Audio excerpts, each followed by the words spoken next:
கர்த்தருடைய பரிசுத்த நாமத்திற்கு மகிமை உண்டாவதாக. ಕರ್ತನ ಪರಿಶುದ್ಧ ನಾಮಕ್ಕೆ ಸ್ತೋತ್ರವಾಗಲಿ. கடந்த வாரத்திலே நாம் என்ன பார்த்தோம்? ಕಳೆದ ವಾರದಲ್ಲಿ ನಾವು ಏನನ್ನು ನೋಡಿದೆವು? கிருபைக்கு பிறகு நமக்கு கிடைப்பது சமாதானம் என்று பார்த்தோம். ಕೃಪೆಯ ನಂತರ ನಮಗೆ ದೊರಕುವುದು ಸಮಾಧಾನವೆಂದು ನಾವು ನೋಡಿದೆವು. ஹல்லேலூயா. ஹல்லேலூயா. கன்னடத்தில் சாந்தி இல்லையா? ಶಾಂತಿ. சரி, சாந்தி. கிருபைக்கு அப்புறம் கிரேஸுக்கு அப்புறம் சாந்தி. ಕೃಪೆಯ ನಂತರ ಶಾಂತಿಯು. Praise the Lord. Praise the Lord. கிருபை போகுமா சர்ச்சை விட்டு? ಕೃಪೆ ಹೋಗುತ್ತದೆ ಚರ್ಚನ್ನು ಬಿಟ್ಟು. இன்னைக்கு லீவ் எடுத்துட்டு வந்துருச்சு, அதனால போகாது. ಈ ದಿನ ರಜಾ ತಗೊಂಡು ಬಂದಿತ್ತು, ಅದರಿಂದ ಹೋಗುವುದಿಲ್ಲ. அதே மாதிரி எல்லா வாரமும் இருக்க வேண்டும் என்று நான் உனக்கு ஆசீர்வாதம் கொடுக்கிறேன். ಅದೇ ವಿಧವಾಗಿ ಎಲ್ಲ ವಾರ ಇರಬೇಕು ಎಂದು ನಾನು ನಿನಗೆ ಆಶೀರ್ವಾದವನ್ನು ಕೊಡುತ್ತೇನೆ. கர்த்தருடைய வசனத்தை கேட்பதற்கு நேரத்தை கொடுக்கிறதை விட சிறந்த ஒரு காரியம் எதுவுமே கிடையாது. ಕರ್ತನ ವಾಕ್ಯವನ್ನು ಕೊಳೆಯುವುದಕ್ಕೆ ಸಮಯವನ್ನು ಕೊಡೋದಕ್ಕೆ ಮಿಗಿಲಾಗಿ ಬೇರೆ ಸಮಯವು ಯಾವುದು ನಮಗೆ ಮುಖ್ಯವಲ್ಲ. மற்ற நாட்களிலே நாம ஏதாவது பேசுவோம், நாம ஏதாவது செய்வோம். ಬೇರೆ ದಿನಗಳಲ್ಲಿ ನಾವೇನಾದರೂ ಮಾತನಾಡುತ್ತೇವೆ, ಏನಾದರೂ ಮಾಡುತ್ತೇವೆ. ஆனால் இந்த நாளிலே ಆದರೆ ಈ ದಿನದಲ್ಲಿ நீங்கள் கேட்பதற்காக வருகிறீர்கள், ನೀವು ಕೇಳುವುದಕ್ಕಾಗಿ ಬರುತ್ತಿದ್ದೀರಿ. அந்த நேரத்தை நீங்கள் முழுமையாக கொடுங்கள். ಆ ಒಂದು ಸಮಯ ನೀವು ಸಂಪೂರ್ಣವಾಗಿ ಕೊಡಿರಿ. கேட்கிற நாட்களிலே கேட்கிற சமயத்திலே நீங்கள் முழுமையாக ஒப்பு கொடுங்கள். ಕೇಳುವ ದಿನಗಳಲ್ಲಿ ಕೇಳುವಂತ ಸಮಯದಲ್ಲಿ ನಿಮ್ಮನ್ನು ನೀವು ಸಂಪೂರ್ಣವಾಗಿ ನೀವು ಸಮರ್ಪಿಸಿಕೊಳ್ಳಿರಿ. நீங்கள் வேலையை செய்வதற்கு 6 நாட்களை எடுத்துக்கொள்ளுங்கள். ನೀವು ಕೆಲಸ ಮಾಡುವುದಕ್ಕೆ 6 ದಿನಗಳನ್ನು ತೆಗೆದುಕೊಳ್ಳಿರಿ. ஆனால் ஆராதனைக்கு கேட்பதற்கு வசனத்தை கற்றுக்கொள்வதற்கு வரும் பொழுது, ಅದರ ಆರಾಧನೆಯನ್ನು ಬಂದು ಆ ವಾಕ್ಯವನ್ನು ಕೇಳುವುದಕ್ಕೆ, ವಾಕ್ಯವನ್ನು ಕಲಿತುಕೊಳ್ಳುವುದಕ್ಕೆ ನೀವು ಬರುವಾಗ நீங்கள் முழுமையாக உங்கள் நேரங்களை கொடுங்கள். ನೀವು ಸಂಪೂರ್ಣವಾಗಿ ನಿಮ್ಮ ಸಮಯವನ್ನು ನೀವು ಕೊಡಿರಿ. இங்க கொஞ்ச நேரம், அங்க கொஞ்ச நேரம், வேற வேலைக்கு போறேன்னு சொல்லிட்டு அரையும் குறையமா கேட்டு விட்டு ஓடாதீர்கள். ಇಲ್ಲಿ ಸ್ವಲ್ಪ ಅಲ್ಲಿ ಸ್ವಲ್ಪ ಅಂದ್ಬಿಟ್ಟು ನೀವು ಅರ್ಧಂಬರ್ಧವಾಗಿ ಕೇಳಿ ನೀವು ಹೊಡಿ ಹೋಗಬೇಡಿರಿ. கேட்பதற்கு நேரம் கிடைக்கும் பொழுதே கேட்க வேண்டும். ಕೇಳುವುದಕ್ಕೆ ಸಮಯ ದೊರಕಿದಾಗ ನೀವು ಕೇಳಬೇಕು. பிரசங்கின் புஸ்தகம் 12ஆம் அதிகாரத்தில் நீங்க எடுத்து வீட்டில் போய் வாசித்து பாருங்கள். ಪ್ರಸಂಗಿ ಪುಸ್ತಕವನ್ನು 12ನೇ ಅಧ್ಯಾಯ ನೀವು ತೆಗೆದು ಮನೆಯಲ್ಲಿ ಓದಿ ನೋಡಿರಿ. கண்ணு போறதுக்கு முன்னாடி கத்துக்கணும். ಕಣ್ಣುಗಳು ಹೋಗುವುದಕ್ಕೆ ಮುಂಚಿತವಾಗಿ ಕಲಿತುಕೊಳ್ಳಬೇಕು. காது செவிடாகிறதுக்கு முன்னாடியே நம்ம கேட்டு கத்துக்கணும்.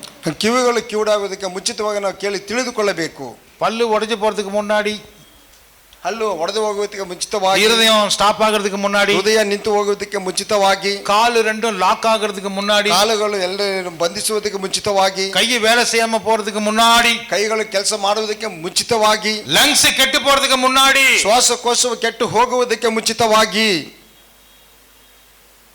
சிருஷ்டிகரை நினை, ಸೃಷ್ಟಿಕರ್ತನನ್ನು ನೆನೆಸು. ஹல்லேலூயா. ಹಲ್ಲೇಲೂಯಾ. இன்னைக்குங்கிற போது அது உங்களுடைய நாள். ಈ ದಿನ ಅನ್ನುವಾಗ ಅದು ನಿಮ್ಮಯ ದಿನ.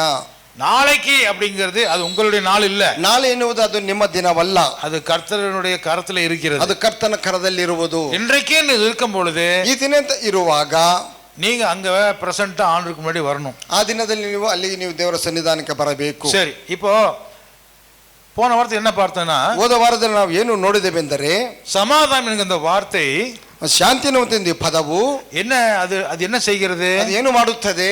2 பிரிந்து கிடக்கிற 2 பேர்களை ஒன்றாக இணைக்கிறது. ಬೇರ್ಪಟ್ಟಿರುವಂತ ಇಬ್ಬರನ್ನು ಒಂದಾಗಿ ಸೇರಿಸುವುದು. அப்பொழுது கிடைக்கிறது தான் சமாதானம். ಆಗ ದೊರಕುವುದೇ ಈ ಶಾಂತಿಯು. சமாதானம் இல்லைன்னா என்ன அர்த்தம்? ಶಾಂತಿ ಇಲ್ಲವೆಂದರೆ ಏನರ್ಥವು? நாங்கள் பிரிந்து இருக்கிறோம், ನಾವು ಬೇರೆ ಬೇರೆಯಾಗಿದ್ದೇವೆ, எங்களுக்குள்ள விரோதங்கள் இருக்கிறது, ನಮ್ಮೊಳಗೆ ವಿರೋಧಗಳು ಇರುವುದು, அதனால எங்களுக்கு நிம்மதி இல்லைன்னு அர்த்தம். ಆದ್ದರಿಂದ ನಮಗೆ ನೆಮ್ಮದಿ ಇಲ್ಲ ಎಂದು ಅರ್ಥವು. சாந்தி இல்லைன்னு அர்த்தம். ಶಾಂತಿ ಇಲ್ಲವೆಂದು ಅರ್ಥವು. No, there is no peace of mind. மனதில் எனக்கு சமாதானம் இல்லை, சந்தோஷம் இல்லை, ನನಗೆ ಮನಸ್ಸಿನಲ್ಲಿ ಶಾಂತಿ ಇಲ್ಲ, ಸಂತೋಷವಿಲ್ಲ. சரி, இப்போ பிரிந்து கிடக்கிறவங்க 2 பேர் ಯಾರು ಯಾರು? ಇವಾಗ ಬೇರೆ ಬೇರೆ ಆಗಿರುವಂತವ್ರು ಇಬ್ಬರು ಯಾರು ಯಾರು? Thank you. Holy God and sinful man. பரிசுத்த தேவனும் பாவம் செய்கிற மனுஷனும். ಪರಿಶುದ್ಧ ದೇವರು ಪಾಪ ಮಾಡಿದಂತ ಮನುಷ್ಯನು. அவங்க 2 பேருமே இணையாம பிரிஞ்சு கிடக்குறாங்க. ಅವರಿಬ್ಬರು ಒಂದಾಗಿ ಸೇರದಂತ ಬೇರೆ ಬೇರೆಯಾಗಿದ್ದಾರೆ. வேற ஆன்சர் வச்சிருக்கியாமா? யார் அந்த 2 பேரு? ಇಬ್ಬರು ಯಾರು? Holy God, ಪರಿಶುದ್ಧ ದೇವರು, sinful man, ಪಾಪಿಯಾದ ಮನುಷ್ಯನು. பரிசுத்த தேவனும் ಪರಿಶುದ್ಧ ದೇವರು, பாவியாகிய மனுஷனும் ಪಾಪಿಯಾದ ಮನುಷ್ಯನು ஒன்னாக சேர முடியல. ಒಂದಾಗಿ ಸೇರಲಿಕ್ಕೆ ಸಾಧ್ಯವಾಗಲಿಲ್ಲ. பரலோகத்திலே கொண்டு போய் அவனை போய் வச்சாலும் அவன் நரகத்துல தான் விழுவான். ಪರಲೋಕಕ್ಕೆ ಕೊಂಡು ಹೋಗಿ ಅವನನ್ನು ಇಟ್ಟರೂ ಅವನು ನರಕಕ್ಕೆ ಬಿದ್ದು ಹೋಗುತ್ತಾನೆ. ஏனென்றால் ಏಕೆಂದರೆ அவன் தேவனோடு கூட சேர முடியல. ಅವನು ದೇವರೊಟ್ಟಿಗೆ ಸೇರಲಿಕ್ಕೆ ಸಾಧ್ಯವಾಗಲಿಲ್ಲ. இப்படி சேராதிருக்கிற ரெண்டு பேரை ஒன்றாக சேர்ப்பதற்காக, ಈಗ ಸೇರದಿರುವಂತ ಇಬ್ಬರನ್ನು ಒಂದಾಗಿ ಸೇರಿಸುವುದಕ್ಕಾಗಿ, அதற்காகத்தான் கிறிஸ்துவானவர் சிலுவையிலே நமக்கு சமாதானத்தை உண்டு பண்ணும் ஆக்கினையை அவர் ஏற்றுக்கொண்டார். ಅದರಿಂದ ಕರ್ತನಾದ ಯೇಸು ಕ್ರಿಸ್ತನು ಸಿಲುಬೆಯಲ್ಲಿ ನಮಗೆ ಸಮಾಧಾನವನ್ನು ಉಂಟು ಮಾಡುವಂತ ಆಜ್ಞೆಯನ್ನು ಆತನು ಅಂಗೀಕರಿಸಿದನು. நமக்கு சமாதானத்தை ಉಂಟು பண்ணும் தண்டனையை அவர் ஏற்றுக்கொண்டார். ನಮಗೆ ಶಾಂತಿಯನ್ನು ಉಂಟು ಮಾಡುವಂತ ದಂಡನೆಯನ್ನು ಆತನು ತೆಗೆದುಕೊಂಡನು. ஏசாயா 53 ಅದನ್ನು ಯೆಶಾಯ 53 5வது ವಚನದಲ್ಲಿ ವಾಸಿಸಿತோம். 5ನೇ ವಾಕ್ಯದಲ್ಲಿ ನಾವು ಓದಿದೆವು. ವಾಸಿಪೋಮಾ? ನಾವು ಓದೋಣವೇ? ஏசாயா 53:5. ಯೆಶಾಯ 53:5. ನಮ್ಮ ದ್ರೋಹಗಳ ದೆಸೆಯಿಂದ ಅವನಿಗೆ ಗಾಯವಾಯಿತು, ನಮ್ಮ ಅಪರಾಧಗಳ ನಿಮಿತ್ತ ಅವನು ಜಜ್ಜಲ್ಪಟ್ಟನು, ನಮಗೆ ಸುಕ್ಷೇಮವನ್ನುಂಟು ಮಾಡುವ ದಂಡನೆಯನ್ನು ಅವನು ಅನುಭವಿಸಿದನು. ಕನ್ನಡದಲ್ಲಿ ಸುಕ್ಷೇಮವಾನ್ போட்டிருக்குது. ஓகே, அது ஆங்கிலத்தில் என்ன போட்டிருக்குதுமா? By his wounds we were healed. இல்ல, நீ முழுசா அந்த வசனத்தை படி, நான் சொல்றேன் அது என்ன வார்த்தைன்னு. Okay. But he was pierced for our transgressions, for our transgressions, he was crushed for our iniquities, for our iniquities, the punishment that brought us peace, that is the word, the punishment that brought us peace was between God and man was upon him, and by his wounds we are healed. Yes, தமிழ்ல நம்முடைய மீறுதல்களின் நிமித்தம் அவர் காயப்பட்டு, நம்முடைய அக்கிரமங்களின் நிமித்தம் அவர் நொடுக்கப்பட்டார், நமக்கு சமாதானத்தை உண்டு பண்ணும் ஆக்கினை அவர் மேல் வந்தது. சேர்த்து வாசிங்க. சமாதானத்தை உண்டு பண்ணும் ஆக்கினை அவர் மேல் வந்தது, நமக்கு சமாதானத்தை உண்டு பண்ணும் ஆக்கினை இயேசுவின் மேலே வந்தது, அவருடைய தழும்புகளால் குணமாகிறோம். ஆமென், ஹல்லேலூயா, ஹல்லேலூயா. இந்த சமாதானம் நமக்கு எப்படி கொடுக்கிறார் ஆண்டவர்? ಈ ಶಾಂತಿಯನ್ನು ದೇವರು ಹೇಗೆ ನಮಗೆ ಕೊಡುತ್ತಾನೆ? The cost of bringing peace in your life was placed upon the Lord Jesus Christ. நமக்கு சமாதானத்தை கொடுப்பதற்கு எவ்வளவு செலவாகுமோ அந்த செலவை தன்னுடைய மகனாகிய இயேசுவின் மேலே போட்டாராம் பிதா. ನಮಗೆ ಸಮಾಧಾನ ಉಂಟು ಮಾಡುವುದಕ್ಕೆ ಎಷ್ಟು ಖರ್ಚಾಗುವುದೋ ಒಂದು ಖರ್ಚನ್ನು ತಂದೆಯಾದ ದೇವರು ತನ್ನ ಮಗನ ಮೇಲೆ ಹಾಕಿದನು. அதனால நமக்கு சமாதானம் கிடைச்சதாம். ಅದರಿಂದಲೇ ನಮಗೆ ಸುಕ್ಷೇಮವು ಸಮಾಧಾನವು ಶಾಂತಿಯು ದೊರಕಿತು. எல்லாரும் வாயை திறந்து ஹல்லேலூயா ஹல்லேலூயா. இந்த மாதிரி எல்லாம் அப்பப்ப புரிஞ்சாதான் சொல்ல முடியும், புரியலன்னா சொல்ல முடியாது. ಈ ವಿಧವಾಗಿ ಆವಾಗ ನಮ್ಗೆ ಅರ್ಥವಾದನೆ ಹೇಳಲಿಕ್ಕೆ ಸಾಧ್ಯ, ಅರ್ಥವಾಗದಿದ್ದರೆ ಹೇಳಲಿಕ್ಕೆ ಸಾಧ್ಯವಿಲ್ಲ.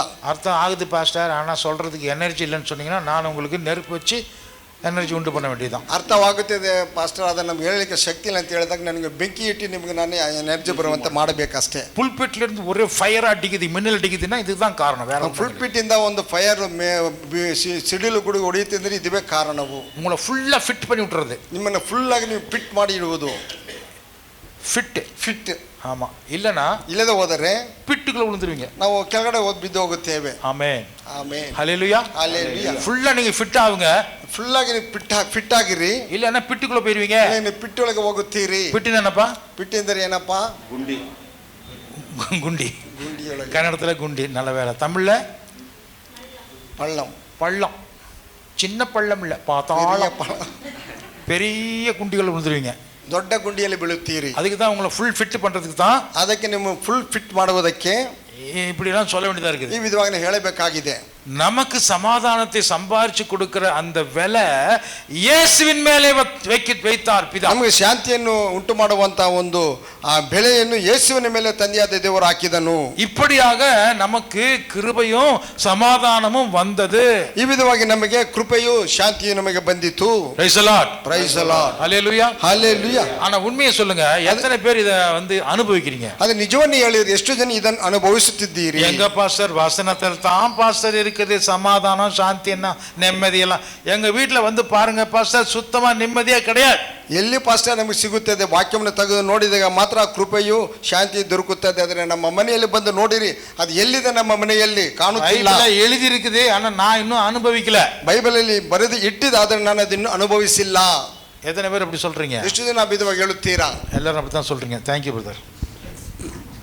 ஏன் அப்படின்னா, ಏಕೆಂದರೆ எல்லாருக்கும் அதை அனுபவிக்கிறதுக்கு வராது, கிடைக்காது.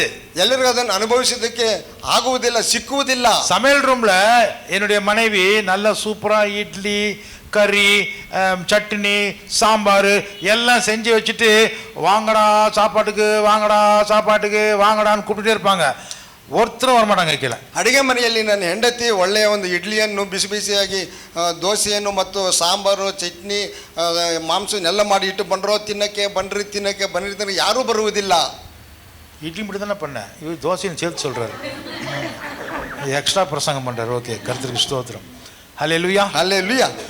செஞ்சு வச்சிட்டார் இயேசு கிறிஸ்து, ಇಟ್ಟು ಮಾಡಿದ್ದಾನೆ ಯೇಸು ಕ್ರಿಸ್ತನು. எல்லாருக்குமே சமாதானம் கிடைக்கும், கிருபை கிடைக்கும், ಎಲ್ಲರಿಗೂ ಶಾಂತಿಯು ದೊರಕುವುದು, ಕೃಪೆಯು ದೊರಕುವುದು. ஆனா எத்தனை பேருக்கு ருசி தெரியும்? ಅದು ಎಷ್ಟು ಜನ ರುಚಿ ದೊರಕುವುದು?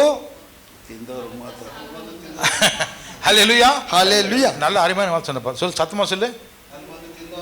இட்லி சாப்பிட்டியா? காலையில சாப்பிட்டியா? சாப்பிட்டியா? சாப்பிட்டா. பொய் சொல்றான். இப்போ என்கிட்ட காலையில் சொன்னா சாப்பிடல பாஸ்டர்னு சொன்னான். இப்போ உங்களுக்கு முன்னாடி சாப்பிட்டேன்னு சொல்றான். சாப்பிடலையா? ஏன் இப்போ என்கிட்ட பொய் சொன்னியா? காலையில் வந்தோன்னு நான் கை கொடுத்து கேட்டேன், ஏப்பா சாப்பிட்டேன்னு கேட்டா, இல்லை பாஸ்டர் நான் போய் தான் சாப்பிடணும்னு சொன்னான். இப்போ உங்களை பார்த்தோன்னே சாப்பிட்டேன்னு உண்மையை ஒத்துக்கிட்டான். ரைட், ஓகே, சரி. என்னப்பா? ஓ, 2 இட்லி மீதியை அங்கே போய் அப்புறம் அடிக்கலாம் விடு. இப்போ சமாதானம் ஆண்டவர் எல்லாருக்குமே கிருபையை கொடுக்கிற தேவன் சமாதானத்தையும் கொடுக்கிறார். ಕೃಪೆಯನ್ನು ಕೊಡುವಂತ ದೇವರು ಶಾಂತಿಯನ್ನು ಕೊಡುತ್ತಾನೆ. ஆனால் நிறைய பேருக்கு சாந்தி சமாதானம் இல்லாம இருக்குது. என்ன காரணம் தெரியுமா? ಆದ್ರೆ ಅನೇಕರಿಗೆ ಕೃಪೆಯು ಶಾಂತಿಯು ಸಮಾಧಾನವು ಶಾಂತಿ ಇಲ್ಲದಿರುವುದಕ್ಕೆ ಕಾರಣವೇನೆಂದರೆ, ஒரு வசனத்தை வாசிப்போம். ಒಂದು ವಾಕ್ಯವನ್ನು ಓದೋಣ. சங்கீத புஸ்தகம் ಕೀರ್ತನೆ 119. சங்கீத புத்தகம் 119 சங்கீதம் 165 கீர்த்தனை 165 verse 165 வாசிக்கலாம். Great peace have they who love your law, and nothing can make them stumble. Okay. உம்முடைய வேதத்தை நேசிக்கிறவர்களுக்கு மிகுந்த சமாதானம் உண்டு, அவர்களுக்கு இடரல் இல்லை. ಕನ್ನಡ. ನಿಮ್ಮ ಧರ್ಮಶಾಸ್ತ್ರವನ್ನು ಪ್ರೀತಿಸುವವರಿಗೆ ಸಂಪೂರ್ಣವಾದ ಸಮಾಧಾನ ಉಂಟು, ಅಂಥವರಿಗೆ ವಿಘ್ನಕರವಾದದ್ದೇನು ಇರುವುದಿಲ್ಲ. ವಿಘ್ನಕರವಾದದ್ದು ಏನು ಇರುವುದಿಲ್ಲ. Hallelujah, hallelujah. ಇಂಗ್ಲಿಷ್ ನೋಡಿದ್ರೆ ನೀವಾಸಿಮ್ಮ மைக் கொடுமா, சாந்தி வாயிலிருந்து சாந்தி வரட்டும். Great peace have those who love your law, who love your word, the scripture, and nothing can make them stumble. Hallelujah, hallelujah. உம்முடைய வேதத்தை நேசிக்கிறவர்களுக்கு சமாதானம் உண்டு. ನಿನ್ನ ಧರ್ಮಶಾಸ್ತ್ರವನ್ನು ಪ್ರೀತಿಸುವವರಿಗೆ ಸಂಪೂರ್ಣ ಸಮಾಧಾನವಿದೆ. Hallelujah, hallelujah. எத்தனை பேர்கிட்ட வேதம் இருக்குது? ಎಷ್ಟು ಜನರ ಹತ್ರ ವೇದವಿದೆ? Hallelujah. 2 பேர்கிட்ட தான் வேதம் இருக்குதுன்னு காட்டுறாங்க. மீதி எல்லாம் வெறும் 3 பேர் ತೋರಿಸುತ್ತಿದ್ದಾರೆ. இப்போ ஒருத்தர் வேதம் இருக்குதா? ವೇದವಿದೆಯಾ ಕೈಯಲ್ಲಿ? அப்போ கூட வெறும் கை தான் தூக்குறாங்க நிறைய பேர். 2 கை தூக்குறாங்க. வேதத்தை யாரு வேதத்தை வச்சிருக்கிறவங்களுக்கு சமாதானம் கிடையாது. ಧರ್ಮಶಾಸ್ತ್ರ ಇಟ್ಟಿರುವವರಿಗೆಲ್ಲ ಸಮಾಧಾನವಿಲ್ಲ, ಶಾಂತಿ ಇಲ್ಲ. வேதத்தை நேசிக்கிறவர்களுக்கு சமாதானம் உண்டு. ಧರ್ಮಶಾಸ್ತ್ರವನ್ನು ಪ್ರೀತಿಸುವವರಿಗೆ ಸಮಾಧಾನವು ಉಂಟು. Hallelujah, hallelujah. இப்போ grace peace must be enjoyed if you have love. Hallelujah, hallelujah. அன்பு யாராவது இருக்காங்களாங்க? ಪ್ರೀತಿ ಇಲ್ಲದವರು ಯಾರಾದರೂ ಇದ್ದೀರಾ ಇಲ್ಲಿ? ಪ್ರೀತಿ, அன்பு, அஹவா யாரா இருக்கானா? கை தூக்குனாடி. பார்த்தீங்களா, அன்புன்னு ஒருத்தர் தான். அப்போ சாந்தி அனுபவிக்கணும்னாக்கா, ಶಾಂತಿಯನ್ನು ಅನುಭವಿಸಬೇಕೆಂದರೆ, இப்போ வினோத்துக்கு கோபம் வரப்போகுது. சாந்தி ஒருத்தனுக்கு வேணும்னா அவன்கிட்ட முதல்ல அன்பு இருக்கணும். ಶಾಂತಿ ಒಬ್ಬರಿಗೆ ಬೇಕೆಂದರೆ ಮೊದಲು ಅವರಿಗೆ ಪ್ರೀತಿ ಇರಬೇಕು. எது மேல? ಯಾವುದರ ಮೇಲೆ? வேர்ட் ஆஃப் காட் மேல, ದೇವರ ಧರ್ಮಶಾಸ್ತ್ರದ ಮೇಲೆ. வசனத்தின் மேல யாருக்கு அன்பு இருக்குதோ, ವಾಕ್ಯದ ಮೇಲೆ ಯಾರಿಗೆ ಪ್ರೀತಿ ಇದೆಯೋ அவங்களுக்கு ಅವರಿಗೆ சாந்தி கிடைக்கும், ಶಾಂತಿ ದೊರಕುವುದು. ஹல்லேலூயா, ஹல்லேலூயா, ஆமென், ಆಮೆನ್, praise the Lord, praise the Lord. சமாதானம் ரெடியா இருக்குது, ಶಾಂತಿ ಸಿದ್ಧವಾಗಿದೆ. கர்த்தருடைய சமாதானம் எல்லாருக்கும் கிடைக்கும். ಕರ್ತನ ಸಮಾಧಾನವು ಶಾಂತಿ ಎಲ್ಲರಿಗೂ ದೊರಕುವುದು. ಆದರೆ வேதத்தை கண்டுக்காம இருக்கிறவங்களுக்கு கிடைக்காது. ಧರ್ಮಶಾಸ್ತ್ರವನ್ನು ಕಂಡುಕೊಳ್ಳದಿರುವವರಿಗೆ ದೊರಕುವುದಿಲ್ಲ. வேதத்தை யாரு நேசிக்கிறாங்களோ, ವೇದವನ್ನು ಯಾರೆಲ್ಲ ಪ್ರೀತಿಸುತ್ತಾರೋ அவங்களுக்கு ಅವರಿಗೆ சமாதானம் ಶಾಂತಿಯು கண்டிப்பாய் கிடைக்கும், ನಿಶ್ಚಯವಾಗಿ ದೊರಕುವುದು. ஹல்லேலூயா, ஹல்லேலூயா. கர்த்தரை நேசிக்கிறதும் ದೇವರನ್ನು ಕರ್ತನನ್ನು ಪ್ರೀತಿಸುವುದು, கர்த்தருடைய வார்த்தையை நேசிப்பதும் ಕರ್ತನ ವಾಕ್ಯವನ್ನು ಪ್ರೀತಿಸುವುದು ரெண்டு ஒண்ணுதான். ಎರಡು ಒಂದೇ. ஆமென், ಆಮೆನ್. கர்த்தரை நம்ம நேர்ல பாக்குறோமா? ಕರ್ತನನ್ನು ದೇವರನ್ನು ನೇರಕ್ಕೆ ನೇರವಾಗಿ ನೋಡುತ್ತೀವಾ? இல்ல. ಇಲ್ಲ. அப்புறம் எப்படி நம்ம தெரிஞ்சுக்கிறோம் தேவன்? ಹೇಗೆ ನಾವು ತಿಳಿದುಕೊಳ್ಳುವುದು ದೇವರನ್ನು? தேவன் எப்படிப்பட்டவர்? ದೇವರು ಯಾವ ವಿಧವಾದವನು? அவருடைய குணாதிசயம் என்ன? ಗುಣಾತಿಶಯಗಳು ಏನು? அவருடைய சக்தி என்ன? ಆತನ ಶಕ್ತಿಯು ಏನು? அவருடைய சித்தம் என்ன? ಆತನ ಚಿತ್ತವು ಏನು? அவருடைய போதனை என்ன? ಆತನ ಬೋಧನೆಯು ಏನು? அவருடைய கட்டளை என்ன? ಆತನ ಆಜ್ಞೆಗಳು ಏನು? நமக்கு எப்படி தெரிஞ்சுக்க ನಾವು முடியுது? ಹೇಗೆ ತಿಳಿದುಕೊಳ್ಳಲಿಕ್ಕೆ ಸಾಧ್ಯವು? ஆமென், ಆಮೆನ್. இப்ப அந்த தெரிந்து கொள்ளுகிற அந்த விஷயத்துல நீங்கள் நேசிக்கிறீங்களா? வேதத்தை நேசிக்கிறீங்களா? ತಿಳಿದುಕೊಳ್ಳುವಂತಹ ವಿಷಯದಲ್ಲಿ ನೀವು ವೇದವನ್ನು ಪ್ರೀತಿಸುತ್ತಿದ್ದೀರಾ? அப்படி என்றால் ಹಾಗಾದರೆ உங்களுக்கு என்ன இருக்கும்? ನಿಮ್ಗೆ ಏನಿದೆ? வேதத்தை நேசிக்கிறவர்களுக்கு, ವೇದವನ್ನು ಪ್ರೀತಿಸುವವರಿಗೆ சமாதானம் கிடைக்குன்னு சொல்ல இருக்குதுன்னு சொல்றாரு. ಶಾಂತಿ ಇದೆ ಎಂದು ಹೇಳುತ್ತಿದ್ದಾನೆ. ஹல்லேலூயா, ஹல்லேலூயா. நீங்க if you love the word of God, you have the peace of God. நீங்கள் தேவனுடைய வசனத்தை நேசிக்கிறவர்களாக இருந்தால், ನೀವು ದೇವರ ವಾಕ್ಯವನ್ನು ಪ್ರೀತಿಸುವವರಾಗಿದ್ದರೆ உங்களுக்கு இப்பொழுதே சமாதானம் இருக்கிறது. ನಿಮಗೆ ಈಗಲೇ ಶಾಂತಿಯು ಇದೆ. இப்ப வேற மாதிரி சொல்லுங்க, ಬೇರೆ ವಿಧವಾಗಿ ಹೇಳಿ. இது ஆப்போசிட்டா சொல்லுங்க, ವಿರುದ್ಧವಾಗಿ ಇದಕ್ಕೆ ವಿರುದ್ಧವಾಗಿ ಹೇಳಿ. கர்த்தருடைய வேதத்தை நேசிக்காமல் இருக்கிறவர்களுக்கு, ಕರ್ತನ ವೇದವನ್ನು ಪ್ರೀತಿಸದೆ ಇರುವವರಿಗೆ there is no peace. தேவனோடு ದೇವರೊಟ್ಟಿಗೆ பகை இருக்கிறது, ದ್ವೇಷವಿರುವುದು, சமாதானம் இல்ல, ಸಮಾಧಾನವಿಲ್ಲ, ಶಾಂತಿ ಇಲ್ಲ. என்ன இல்ல, என்ன இருக்குது அது சொல்லு. Hatedness. வெறுப்பு, ದ್ವೇಷ. கர்த்தருடைய பகை இருக்குது உங்க மேல. ದೇವರೊಂದು ಹಗೆ ಇರುವುದು ನಿಮ್ಮ ಮೇಲೆ. God is enemy to you. தேவன் உங்களுக்கு விரோதியாக நிற்கிறார். ದೇವರು ನಿಮಗೆ ವಿರುದ್ಧವಾಗಿ ವಿರೋಧಿಯಾಗಿ ನಿಂತಿದ್ದಾನೆ. அவருடைய வார்த்தையை நேசிக்காதவர்களுக்கு, ಆತನ ವಾಕ್ಯವನ್ನು ಪ್ರೀತಿಸದೆ ಇರುವವರಿಗೆ தேவன் விரோதியாக இருக்கிறார். ದೇವರು ವಿರೋಧಿಯಾಗಿದ್ದಾನೆ. தேவன் நம்ம மேல அன்பா இருந்தா நமக்கு ஆசீர்வாதம் கிடைக்கும். ದೇವರ ನಮ್ಮ ಮೇಲೆ ಪ್ರೀತಿಯುಳ್ಳವನಾಗಿದ್ದರೆ ನಮಗೆ ಆಶೀರ್ವಾದ ದೊರಕುವುದು. தேவன் நமக்கு விரோதியா இருந்தா நமக்கு என்னங்க கொடுப்பாரு? ದೇವರು ನಮಗೆ ವಿರೋಧಿಯಾಗಿದ್ದರೆ ನಮಗೆ ಏನು ಕೊಡುವನು? ಶಾಪಾ, ಶಾಪವು. ஹல்லேலூயா, ஹல்லேலூயா. கோபம், ಕೋಪವು. கோபத்துக்கு பின்னாடி என்ன வருது? ಕೋಪದ ನಂತರ ಏನು ಬರುವುದು? ಶಾಪವು. அவ்வளவுதான், முடிஞ்சது கதை. ಅಷ್ಟೇ, ಮುಗಿಯಿತು ಕತೆ. தேவனை நேசிக்கிறவர்கள் ದೇವರನ್ನು ಪ್ರೀತಿಸುವವರು அவருடைய வேதத்தையும் நேசிப்பார்கள். ಆತನ ಧರ್ಮಶಾಸ್ತ್ರವನ್ನು ಪ್ರೀತಿಸುತ್ತಾರೆ. தேவனுடைய வேதத்தை நேசிக்கிறவர்களுக்கு, ದೇವರ ವೇದವನ್ನು ಪ್ರೀತಿಸುವವರಿಗೆ சமாதானம் இருக்குது, ಶಾಂತಿಯು ಇದೆ. தேவன் அவனோட தான் இருக்கிறாரு, ಅವನೊಟ್ಟಿಗೆ ಇದ್ದಾನೆ. அதனால எல்லா ஆசீர்வாதமும் அவனுக்கு கிடைக்கிறது. ಆದ್ದರಿಂದ ಎಲ್ಲ ಆಶೀರ್ವಾದವು ಅವರಿಗೆ ದೊರಕುವುದು. வேதத்தை அலட்சியம் செய்கிறவர்களுக்கு, ವೇದವನ್ನು ತಸ್ತರ ಮಾಡುವವರಿಗೆ, வேதத்தை புறக்கணிக்கிறவர்களுக்கு, ವೇದವನ್ನು ತಿರಸ್ಕರಿಸಿರುವವರಿಗೆ, வேதத்தை நம்பாதவர்களுக்கு, ವೇದವನ್ನು ನಂಬದೆ ಇರುವವರಿಗೆ, வேத வசனத்துக்கு கீழ்ப்படியாமல் இருக்கிறவர்களுக்கு, ವೇದ ವಾಕ್ಯಕ್ಕೆ ವಿಧೇಯರಾಗದೆ ಇರುವವರಿಗೆ சமாதானம் இருக்காது. ಆ ಶಾಂತಿಯು ಇರುವುದಿಲ್ಲ. சமாதானம் இல்லைன்னா என்ன ஆகும்? ಶಾಂತಿ ಇಲ್ಲವೇದರೆ ಏನಾಗುವುದು? உங்க வீட்டுல சாந்தி இல்லைன்னா எப்படி இருக்கும் வீடு? ನಿಮ್ಮ ಮನೆಯಲ್ಲಿ ಶಾಂತಿ ಇಲ್ಲದೆ ಹೋದರೆ ಹೇಗಿರುತ್ತದೆ ಮನೆ ಬ್ರದರ್? காலையில உங்களுக்கு காஃபி கிடைக்காது, ಬೆಳಿಗ್ಗೆ ನಿಮಗೆ ಕಾಫಿ ದೊರಕುವುದಿಲ್ಲ. அப்புறம் ಅನಂತರ வினோத்துக்கு No breakfast.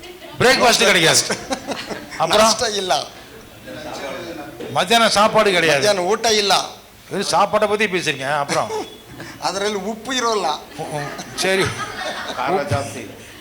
அப்பா சாப்பாடை பத்தி பேசுறீங்க, அப்புறம் என்னப்பா சாந்தி இல்லைன்னா என்ன கிடைக்காது? ಶಾಂತಿ ಇಲ್ಲದ್ರೆ ಏನು ದೊರಕುವುದಿಲ್ಲವೆಂದರೆ ಮನೆಯಲ್ಲಿ வீடு சுத்தமா இருக்காது, ಮನೆಯು ಶುದ್ಧವಾಗಿರುವುದಿಲ್ಲ, துணி துவைச்சிருக்காது, துணி காஞ்சிருக்காது, ಬಟ್ಟೆ ಒಣಗಿರುವುದಿಲ್ಲ, காஞ்சிருக்கிற துணி திருப்பி மடிச்சு வைக்கப்படாது, ಒಣಗಿದಂತ ಬಟ್ಟೆಗಳನ್ನು ನೀಟಾಗಿ ಮಡಚಿಟ್ಟಿರುವುದಿಲ್ಲ.